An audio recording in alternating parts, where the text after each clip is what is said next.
عارف ازاي بيختبروا قوة وجودة الرخام قبل ما يتباع؟ في ناس بيرموه من فوق الجبل عشان يقع ويتكسر، لو وقع واتكسر يبقى جودته مش كويسة، لو فضل ماسك نفسه يبقى ساعتها من أجود أنواع الرخام. بس مش كل الناس بتعمل كده، في طرق علمية ودقيقة أكتر.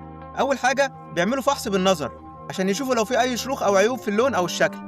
بعدها بيستخدموا أجهزة موجات فوق صوتية عشان تكشف الشروخ الداخلية اللي مش باينة. وفي كمان اختبار بصبغة خاصة بتدخل في أي شعيرات أو كسور دقيقة وتخليها باينة. الطرق دي بتحمي المشترين من انهم يدفعوا آلاف الدولارات في حجر ممكن يطلع ضعيف او فيه عيوب. وده مهم خصوصا مع الرخام الغالي زي كرارة الايطالي او افيون وايت التركي اللي ممكن يوصل سعره لالاف الدولارات للياردة المربعة. يعني الجودة هنا مش بالوقع، ده بالعلم والفحص الدقيق. لو حد بقى شغال فيكم في الجبال اللي بيستخرجوا الرخام يقول لنا المعلومة دي صح ولا غلط. هل هم فعلا بيرموا الرخام من فوق الجبل ويشوفوا هيتكسر ولا لا عشان يحددوا جودته، ولا في طرق علمية زي ما انا قلت في الفيديو؟ مستني تقولوا لي في التعليقات. واخيرا لو عجبك الفيديو اضغط لايك وشير وتابعني وانتظر مزيد. شكرا.